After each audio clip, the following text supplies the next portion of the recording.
Okay, I think we'll make a start, and if other people join in as we go, we'll welcome them as they come in.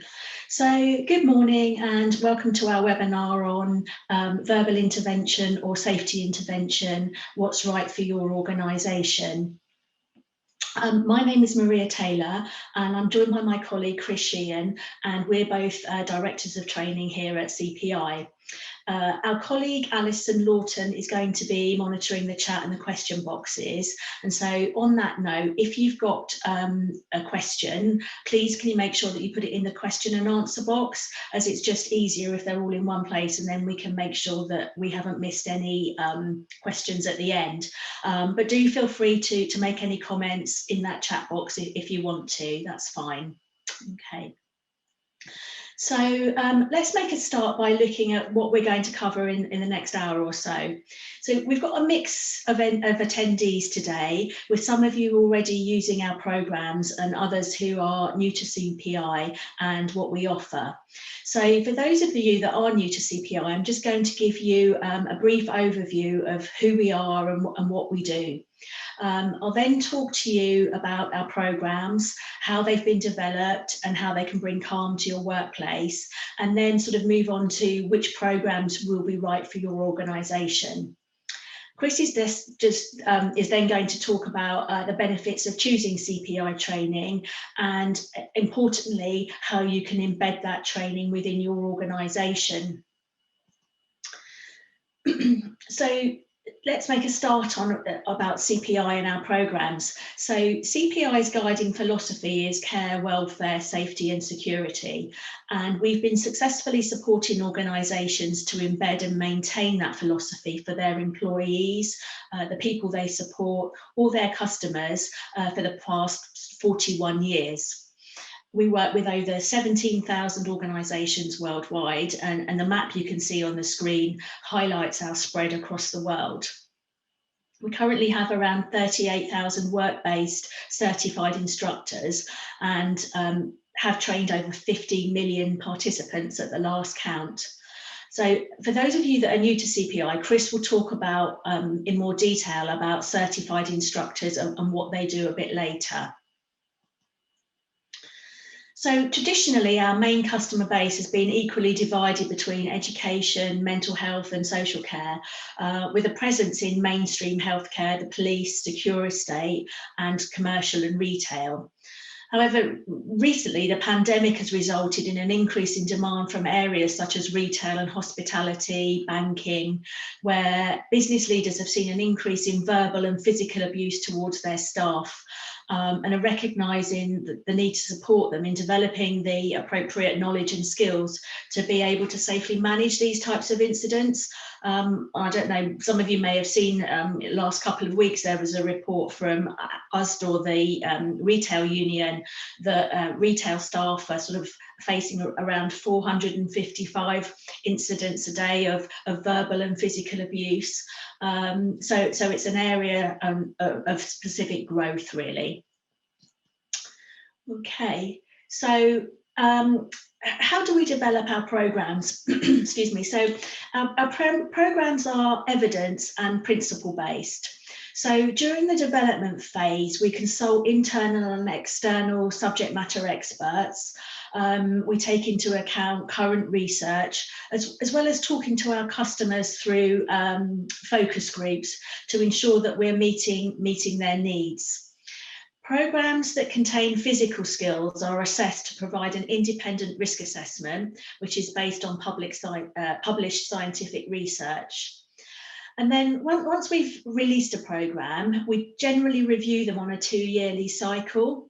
So those of you that are familiar with CPI will know that we've just launched verbal intervention and safety interventions, which are updated versions of our previous MAPA programmes.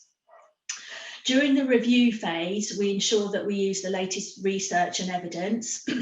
We also use an independent expert panel to review those materials, as well as taking into account feedback from customers, focus groups, and any participant surveys. So we have a programme of continual improvement. And so if you choose CPI programs, you can be confident that the content and materials will be up to date with the most current research, as well as any relevant government guidance or legislation.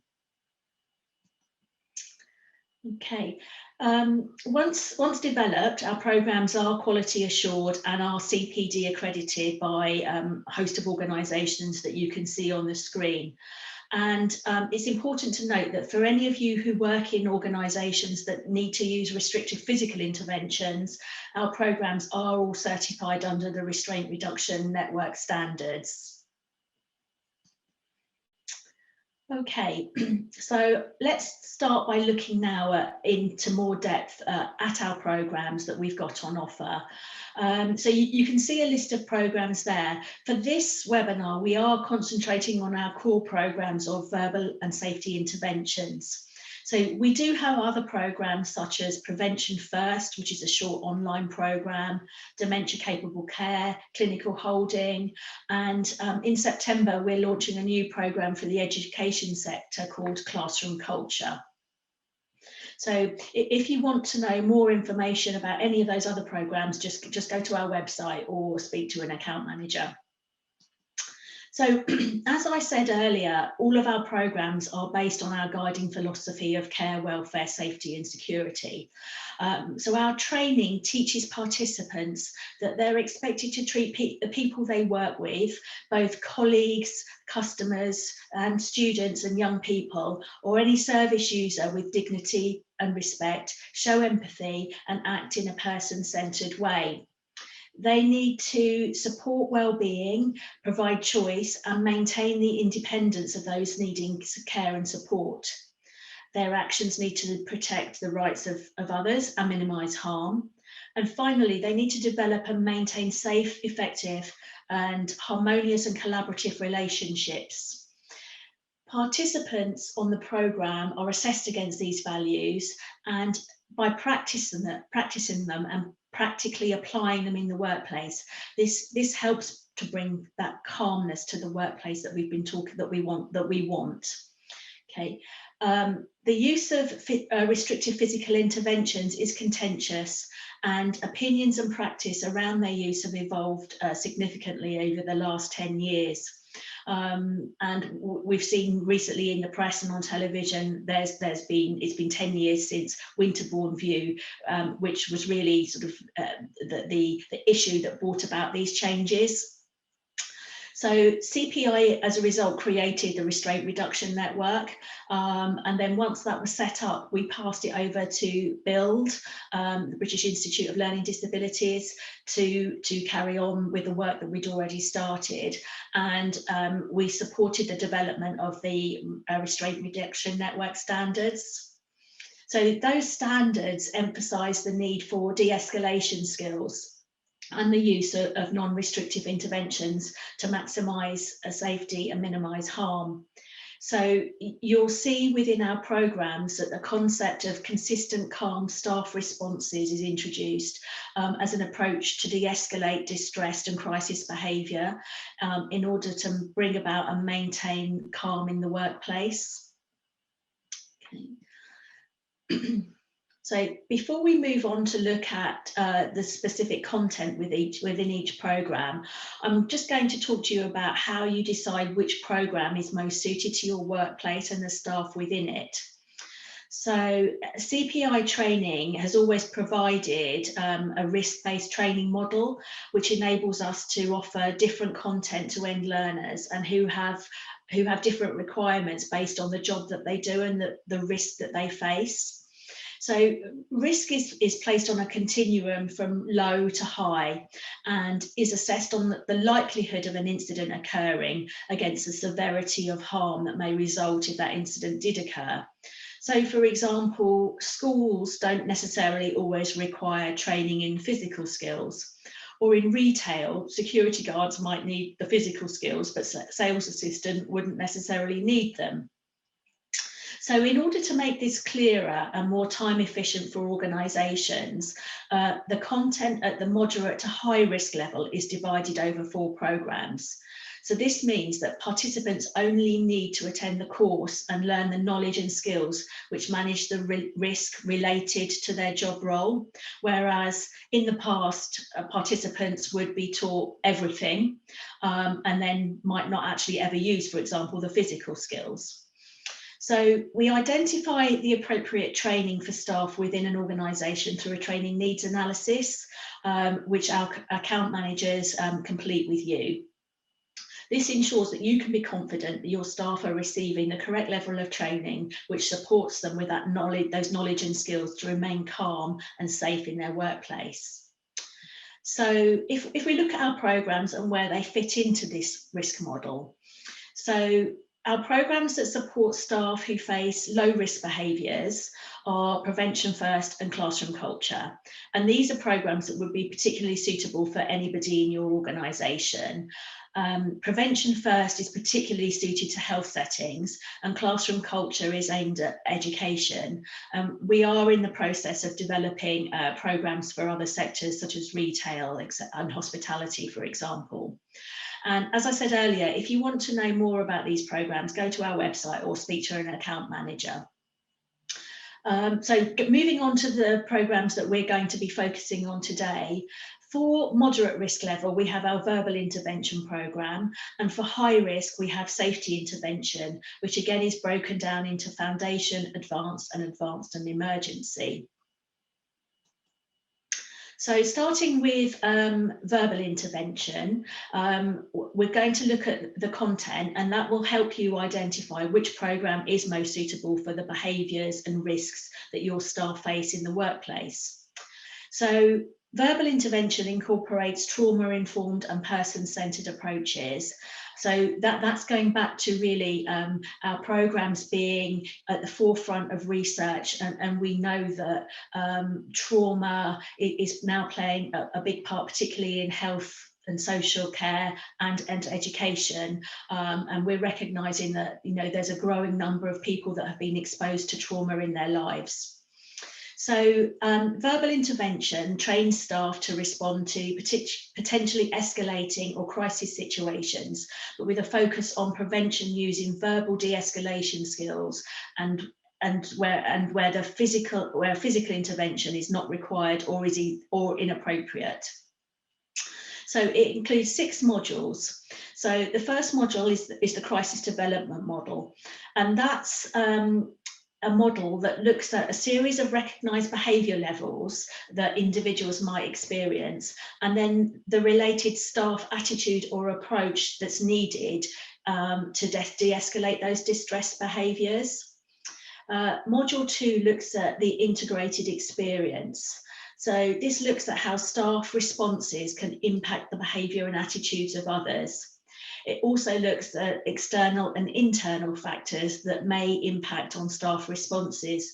So for example, if somebody comes to me and asks me a question and I respond in an aggressive manner, then it's more likely that that person is going to escalate and become aggressive compared to if I responded to that question with a calm response. Module 3 is communication skills. So we want staff to be able to understand how to use their communication skills to achieve a positive outcome, again, where everybody remains calm and safe. Moving on to then defensive behaviours, where perhaps that behaviour might be escalating a little bit. This includes the verbal escalation continuum as a tool to identify when those behaviours are escalating, and again, that appropriate de-escalation strategy for staff at each stage of the continuum. Module 5 goes on to safety interventions. So we examine the environmental factors and approaches that we might need to maintain safety and minimise harm, and using a coordinated and collaborative approach. So how we use other staff to ensure that we maintain safety and minimise harm, and keeping that calm approach. So we have to be realistic that, despite training, incidents will occur. And if they do, it's really important that we re-establish the relationship to create a sense of safety and calm for all of those who've been involved. So this module looks at, how do we re-establish that relationship, as well as what we can do to learn from the incident. So what went well, what could we do better next time? Can we prevent it from happening again? Or if not, can we reduce the frequency of the incidents happening or the severity of harm?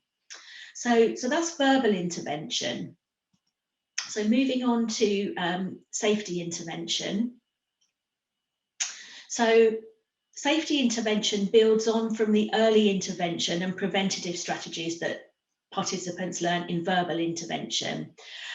Safety intervention, so verbal intervention really scaffolds safety intervention. Safety intervention teaches restrictive and non-restrictive safety interventions to manage conflict and crisis behaviour in a safe and professional manner. So again, it's that high risk level of behaviours that staff are facing. So once again, these programs incorporate trauma-informed and person-centered approaches, and they are designed for staff who need to intervene in those crisis situations. So as you can see from the slide, modules 1 and 5 are the same as those found in the verbal intervention programme. And with safety intervention, we build on the staff's knowledge and skills to be able to manage those high-risk situations. So within module 5, we add in the legal and professional issues relating to the use of disengagement and teach disengagement skills. Module 6 introduces the concept of using restrictive physical interventions as an approach that may be considered reasonable and proportionate as an approach to the risk behaviour. And that's where there is an imminent or immediate risk of harm and where non-restrictive safety interventions have been ineffective. Module 7 explores the decision-making matrix. So that's a tool for assessing risk behaviour and helps staff determine the safety intervention which meets the criteria of reasonable, proportionate to the risk, and that's the least restrictive option available. Module 8 teaches holding skills, and Module 9 contains the same content as post-crisis content as I talked about in Module 6 in verbal intervention. So I'm only going to cover here the foundation stage of safety intervention. So advanced and emergency teaches additional physical skills and some extra content to manage those extreme risk situations. So if you feel that you need to know more about those programs, a CPI account manager will be able to discuss those with you in more detail. So the foundation program has 2 versions. You can attend a program that is either aimed at those who work with adults or those who work in organisations predominantly with children and young people. The theoretical content is exactly the same, but the practical application of the content, which is really, really important to embed it within your organisation, is sector specific. So, for example, for working with adults, the materials will contain pictures of adults rather than children, and the case studies used are relevant to each sector. Excuse me. In addition to that, within the Children and Young People's programme, we also consider and teach in holding skills that are reasonable and proportionate for very, very young children. Okay, so how do we deliver these programmes? We've designed our training options for maximum flexibility. So some of our programs are online so that staff can just complete them at their own convenience. And I've already talked about Prevention First being an example of that. Our other programs all have a blended option, which means there is an online and classroom element. The online element covers the theoretical content, and the classroom portion looks at how the theory can be practically applied in the workplace. So this means that staff don't have to spend as much time out of the workplace, thereby, we're reducing cover costs, etc. And it also means, and I think this is really an important point, that Staff can learn the theoretical content at their own pace and then review anything that they haven't understood. Whereas in the classroom, you know, some participants might be a little bit reticent to ask the instructor to go back over something that they might not have understood as well as they could. If the blended option doesn't suit your organisation, then there is the option and the material support face-to-face delivery in the traditional sense as well. So if we move on to just a summary of this first half of this webinar. So how do you maintain a calm workplace? Sorry, I've just gone to the wrong, let me just go back to that slide, so sorry. So yeah, so sorry, how do you maintain that calm workplace? We've discussed that staff need to have the necessary knowledge and skills to be able to identify and respond to various levels of distressed or potentially crisis behaviour.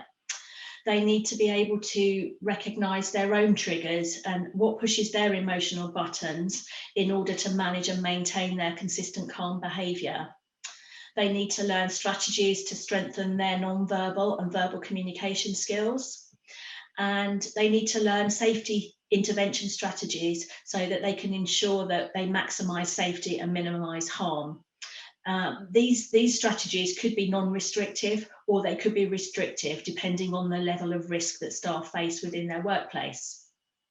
And finally, they need to understand, you know, once an incident has occurred, how to re-establish that relationship with an individual who's been in distress and to use those incidents as a learning opportunity. And finally, sort of the last question that we were asking, you know, which programme is right for my workplace? So as I've said throughout, our programmes are risk-based, and the programmes that will be right for your workplace will depend on that level of risk that your staff face on a regular basis. The most effective way to make that decision is to carry out a training needs analysis, and our account managers will be more than willing to help you out with that process. And I think that the most important thing to remember is that training isn't a one-size-fits-all option, and you will have staff in your organisation with different levels of roles and responsibilities who will face different levels of risk, and therefore they will require different levels of training. And as I said, you know, we can support you with making those decisions that will be right for your organisation. So I'm just going to stop sharing now and hand you over to Chris, who will share his screen with you. So over to you, Chris.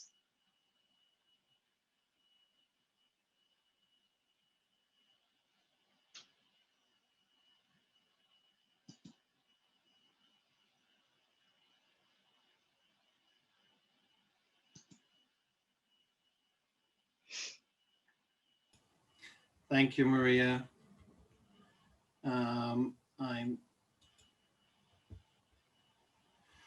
So just to follow on from Maria, I'm Chris Sheehan. She's introduced me already, one of the training directors. Really just wanted to follow on and speak to why choose CPI as your training provider. And I guess one of the things to be mindful of is only this year we made some enhancements and improvements to the programs, verbal interventions and safety interventions, and some changes to the way that we deliver the programs. And Maria has spoken to some of these already. What I'd like to do is focus on CPI's training department and how we can work with your organization on how best to deliver the appropriate training needs for your organization. We know that training increases staff skills and confidence, which leads to better outcomes for those in your care across health, social care, education, etc., which CPI strive to deliver and support in partnership with your organization. And you'll hear me mention that word throughout this morning's presentation, in partnership, because we're not an organization that just arrives, delivers training, and then you don't hear from us again. It is very much a partnership approach that we're interested in. So CPI programs and flexibility around programs. Our training department is made up of 80 global professional instructors, and they're the professionals that we use to train our programs. They're full-time instructors and they're employed full-time by CPI. They're experienced at providing work-based training to the needs of your organization. The global professional instructors are from varied professional backgrounds, such as teaching, nursing, social care, etc. This allows us as an organization to have an in-depth knowledge of all the sectors that your attendees work in and that we work across and have many years experience of working across. When it comes to flexibility of delivery, we have two main modes of program delivery. The first method of delivery is direct delivery. This is where a CPI instructor goes to your workplace to train your workforce. So one of our professional instructors will deliver and apply the program content to your staff. And when I say apply the program content, really what I'm talking about is moving from generic content and really applying that to the specific needs identified within the training needs analysis that one of our account managers would have helped you to identify. Through this training, as I said, that identifies your best, that identifies what your needs are. Remember, as Maria said earlier, one size does not meet all needs. Your organization will be supported through the TNA process by a CPI account manager, and you will be assigned a specific account manager. It won't be somebody different every time you speak to us. Our use of a training needs analysis in line with the Restraint Reduction Network training standards ensures that you receive the right training to meet your organization's needs. Once training needs are identified and we've agreed a plan of delivery, our professional instructors will deliver and apply the content of the identified program, as I said, in a way that best meets your identified needs. Not just the needs of the staff, but also remember that the end focus is the best needs and outcomes of your service users as well. Direct delivery really works for organizations that may not have appropriate staff to train as in-house instructors, where you would have your own program delivery staff licensed to deliver the program, which is our second method of delivery, is to have your own certified instructor. This certified instructor is licensed to train the program within your organization. The individual or individuals who you identify as best placed to be an instructor attends an instructor certification program, which is delivered by a CPI professional instructor. This program models the delivery methods, allows for expansion of program knowledge, practice, and competency testing of all the skills to make sure maximum benefit to your organization and hence your clients, students, etc. It allows time during the train-to-trainer portion to understand the important elements of delivering verbal interventions and our safety interventions. With that in mind, we've designed our program materials to be easy for the instructor to deliver, but also for the learners to understand. And some of the benefits of this are, the course now mirrors classroom experience and scripted lectures, which helps class preparation time. So your certified instructor doesn't have to worry about what language is the appropriate language to use. We've done the heavy lifting on that. And the instructor guide has been designed and better aligns with the the program presentation, and the content of the learner workbook. Each individual who attends a CPI training receives a workbook, and your certified instructor will deliver the content to that workbook, while really focusing on the unique needs of your organization. Simplified language in terms of for the learners to digest the content, even if English isn't their first language. And that really is from listening to our current customers, where actually quite a large percentage of their workforce, English isn't their first language. So we have to have a relook at that. And I think we've certainly simplified the language, and our feedback from that is that it is much more user-friendly for individuals who would not have English as a first language.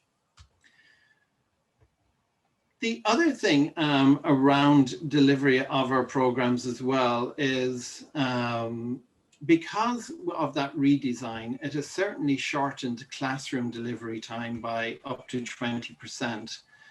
Maria also spoke about blended delivery, which is another benefit and a possible way of shortening in-class delivery time, which means that you don't have to worry about backfilling for longer periods of program attendance.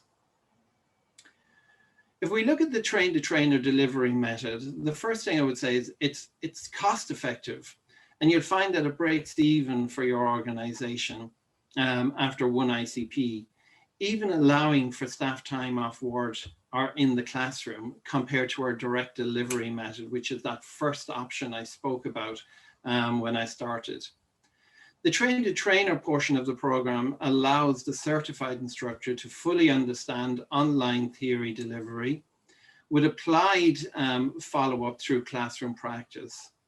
If blended learning is your organization's preferred delivery method, we also have a proportionate amount of time put aside within the train-to-trainer portion of the program so that certified instructors truly understand how to deliver a blended program. Having your own certified instructor in-house means you can deliver training, organize practice, and upskilling sessions whenever it suits your organizational needs. And it doesn't always necessarily mean that it has to be long sessions. It could be organized practice at the end of a staff handover, at a weekly or a monthly staff meeting, etc., etc.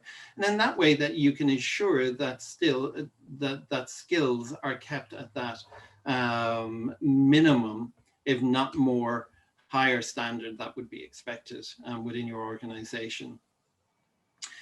You will also have someone who has an in-depth knowledge of the program content, who can help with incident reviews and management plans, etc. Certified instructor in-house really is somebody who can help extend or even chair some of those meetings. They're not necessarily the expert, but they will, as I said, have a greater in-depth knowledge of program content and how to apply it to situations that might be happening within your organizations. The other thing about having your own in-house certified instructor is that they have full access to the CPI training team and other departments such as quality and validation when they need further support around delivery, problem solving, around specific client needs, etc. As I said, we have done some adjustment to our materials, and really that was about making it easier to teach for certified instructors. The CPI goal, main goal of a turnkey approach is to make the program as easy to teach as possible. We don't want to complicate it. We don't want people leaving a program wondering what that was about. We want people leaving a program really thinking about how they can apply that the next time they go into the classroom, back into the ward, or back out on their next domiciliary visit. We've redesigned the instructor guide, electronic presentation, and workbook to work in conjunction with one another and to make training and learning easy. Even the instructor guide is broken in two halves, giving you the option to teach a blended version, which we've been speaking about, or if that's not your preferred option, the instructor guide focuses clearly on the traditional classroom delivery model. As I've said, we've made the language in the instructor guide easy to follow, so that if you wish, you can actually use the instructor guide practically as a script on which you can train from. The more comfortable you become, the more comfortable you'll be with moving away from the script and really starting to make that program come alive and allowing your own personality to shine through. Instructor certification programs through our open or hosted programs. Really just wanted to focus on that just for a moment. To become a certified instructor, you have to attend an instructor certification program. We run open programs throughout the year and are open to any organization. To book on, you speak to an account manager who will book a place on the program for your attendance. They're run throughout UK, Ireland, or any of our other international countries that we're present in. And hopefully you will be able to identify a date and a location that really suits the need of your organization. Open programs really allow your identified staff member to be part of a mixed professional group and share experiences. And there certainly is benefits to this. Networking, sharing resources and information specific to some of the behaviors identified within your organization. However, we do offer hosted programs, and these are usually when an organization have identified that they want to have a number of certified instructors. Larger organizations perhaps. And this allows CPI to come in with one of our professional instructors to your organization. We run the instructor certification program specific to your needs. And this can have that added benefit of being able to focus specifically on your organizational clients, policies and procedures, and as I've said, their unique needs. To make sure the program delivery is maintained to its very high standards of delivery, each certified instructor has to return to renew their license to teach verbal interventions and or safety interventions on a yearly basis. That's kind of how we deliver the programs, but we also want to be clear that our programs really address the needs of adult learners. So from that perspective, CPI are determined to better understand the adult learner and provide programs, appropriate resources and content to meet their needs. Adult learners need structure, which helps to organize their thinking. They need to know why they're here and what they're going to get from this program. Maria mentioned the crisis development model, and the crisis development model has always been the foundation and structure of our program, and we've made it explicit to help learners make connections and better understand the overall organization of the program.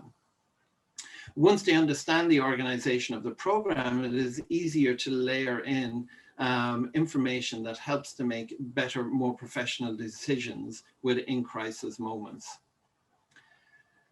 It also helps that they understand the bigger picture and what we want to accomplish with the training organizationally.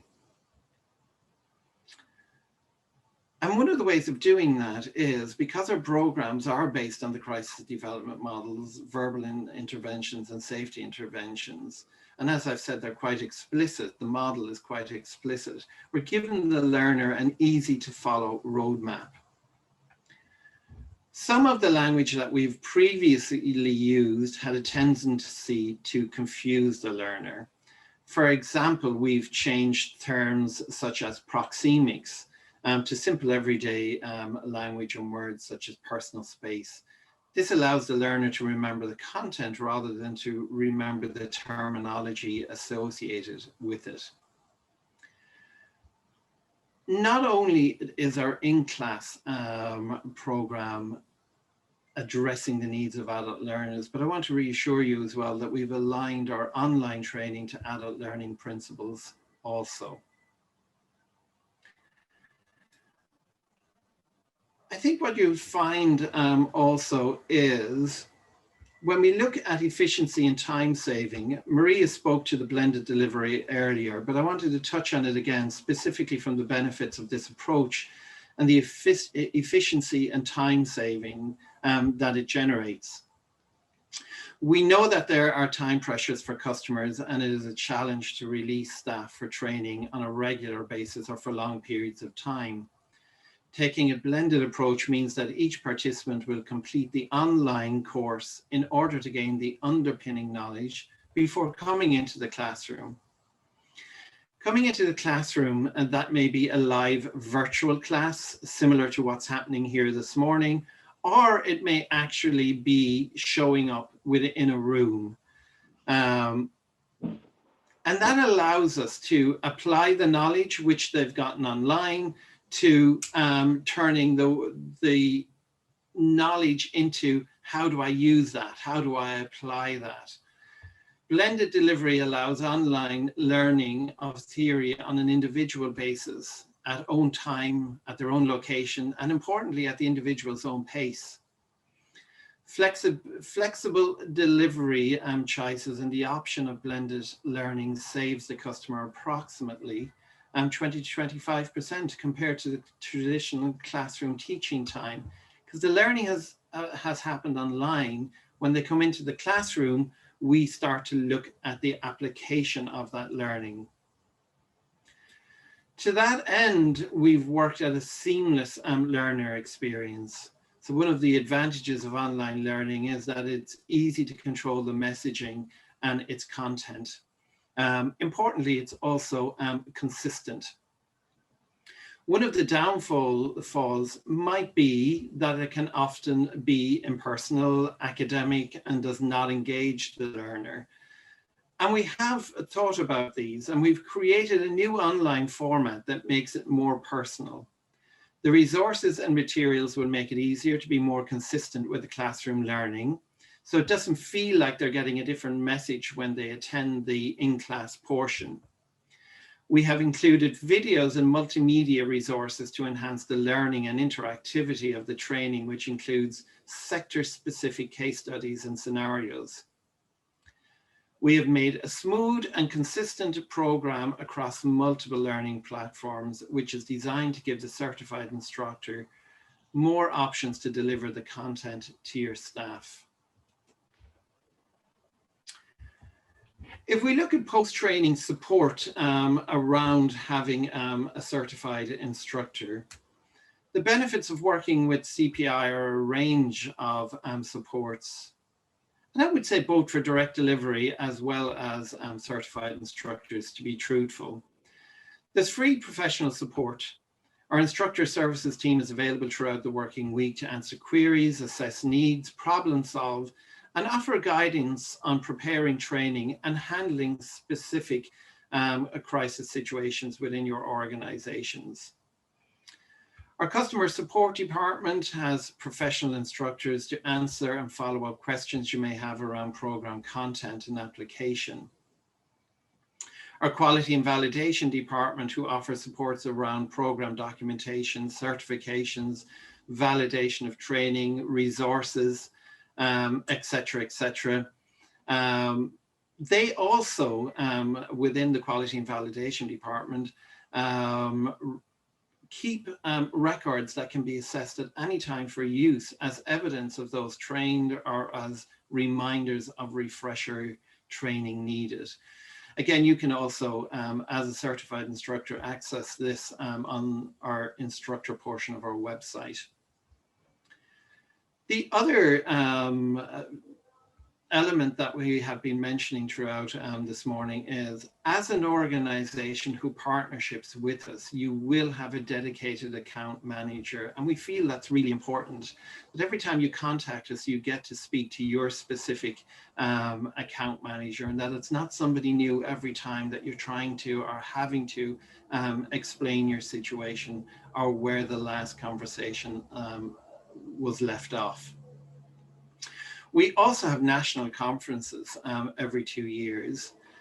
This year we are having our first virtual conference, and we're really excited about that and to see how that goes. So please do watch out our website for further information on that conference. One of the other elements is part of the validation process, which I mentioned, is every attendee who attends and completes a CPI verbal intervention or a safety interventions program will be issued with a blue card. This card has a unique verification number which is stored and is trackable by our quality and validation team. This is useful as it allows you to identify an individual staff member details of training in what program, what date the training took place, and when the training needs refreshing, etc. This blue card, being unique to the individual, is also useful when your organization is bringing on new staff who have identified or indicated that they have been trained in CPI programs. You can ask to see the blue card first and foremost, but you can also ring our quality and validation department to check the individual's unique verification number and confirm the specific details that I've mentioned above. So what is the impact of having verbal intervention or safety intervention? And what's the impact it has on your organization? Well, actually, I would say the impact is minimal, but I've talked through some of which I have mentioned this morning. Minimal, I mean minimal disruption, but actually maximum impact on the outcomes, particularly if you've got your certified instructor in-house. We've spoken about value for money, great benefits which I've not yet mentioned, but wanted to list some of them. 83% of the organizations using CPI training and partnering with us have seen a reduction in crisis behavior by using de-escalation skills to safely reduce challenging behavior. Through early identification of behavioral changes, support and verbal intervention help to reduce the use or need for restrictive interventions.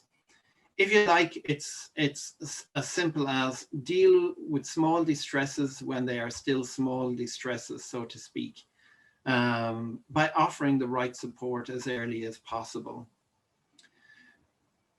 Because the need for restrictive intervention has reduced, it is and has an added effect of reduced injuries to staff, to service users as well, which can in turn reduce staff need for leave because of injury, etc., etc.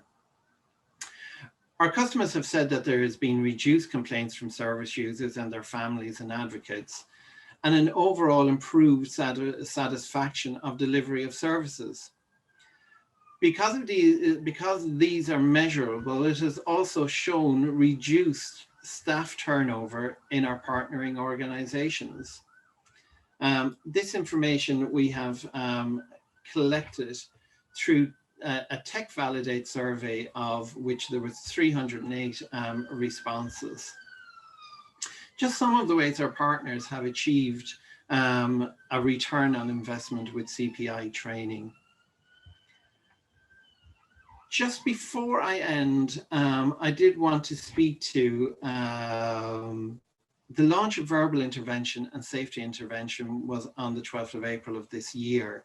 although we're an organization, as Maria has said, that has been working in this area for approximately 41 years.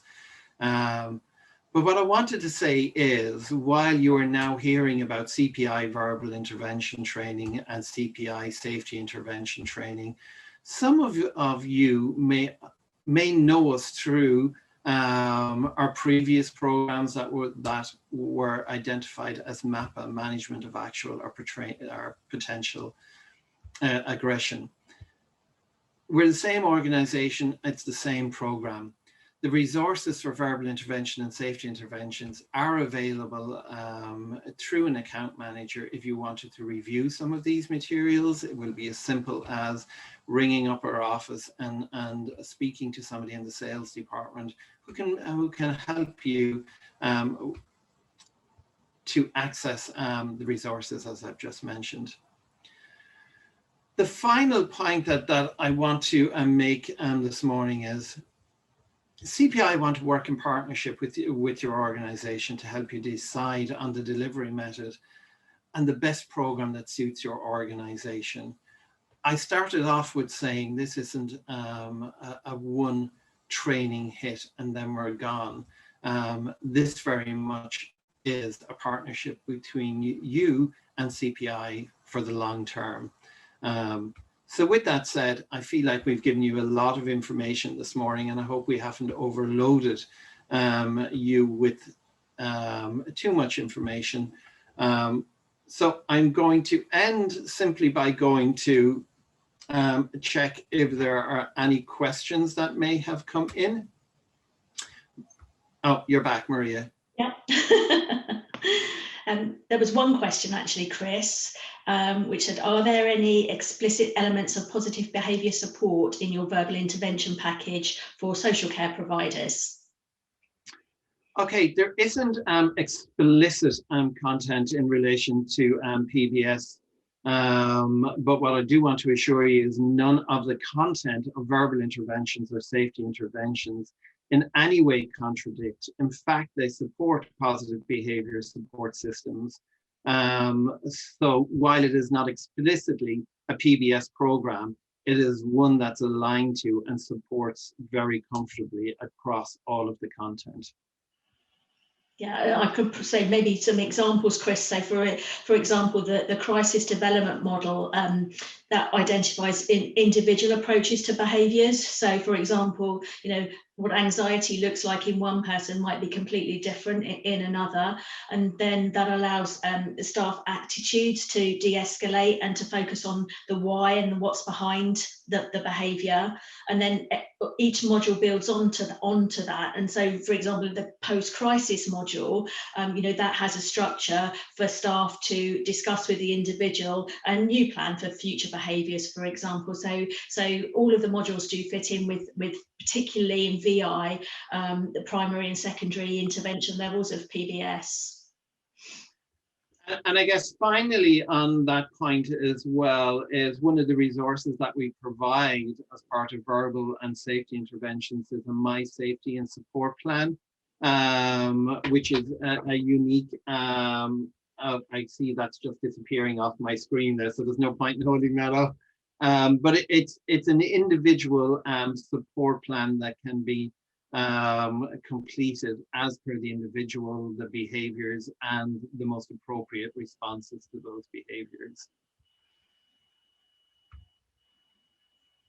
So anything else in there, Maria? I can't see the chat box. No, there's nothing else in the chat box or the Q&As. So yeah, I'm okay.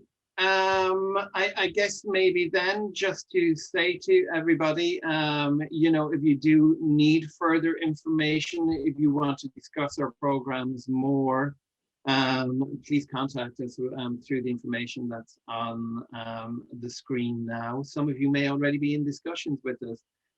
If you don't have an account manager already, please ring in. We'll identify an account manager for you. We'll walk you through all the stages that Maria and I have spoken to today, from identifying, what program best suits your needs through training, needs analysis, the training and how best to provide it for you and your organization, etc. So we do look forward to hearing from you in the near future and partnering with you and providing and working together on your training needs. Yeah, thank you very much for coming. Thank you to everybody. Thank you, Maria. Thanks, Chris.